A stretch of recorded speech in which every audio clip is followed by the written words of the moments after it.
Wana Ushashambe tupo na mama mzazi, mama mzaa chema, kipenzi cha Zaibalia.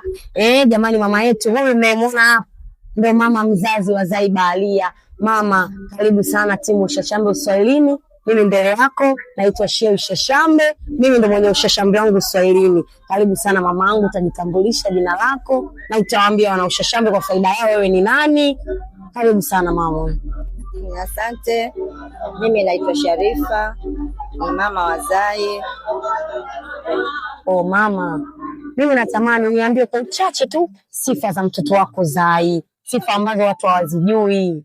Mtoto wangu ni msikivu, ni mtafutaji, napambana na nilea mimi na familia yangu. Jamani, mama anakuambia mtoto wake ni mpambanaji, ni mtafutaji na anamlea mama na familia yake. Mama, kupitia timu Ushashambe Uswahilini, naomba umwambie mwanao Zai neno lolote, maana tupo live TikTok na Zai mwanao yuko live na kuangalia. Namuombea tu mwanangu kwa Mungu, asidi kumuendeleza afike mbali na zaidi na zaidi na zaidi. Alafu mwanangu najua yuko huko Uswahilini.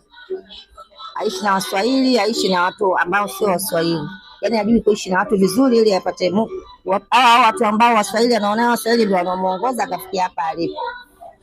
Yaani ajue kuishi tu na watu vizuri, basi ataenda zaidi na zaidi. Amina sawa. Dada yangu Zai Koliko, mama anakwambia jitahidi kuishi na mtu kutokana na tabia zake, kutokana na jinsi alivyo, maana sisi binadamu tumefanana kweli, lakini tumezaliwa na familia tofauti na tumelelewa tofauti. Dada yangu Zai, mshike anayekushika kwa kila mtu na nafasi yake. Karibu sana timu Ushashambe Uswahilini mama, nimekupenda sana. Na mimi nawapenda pia. Leo na siku nyingine. Asante mama. Asante sana.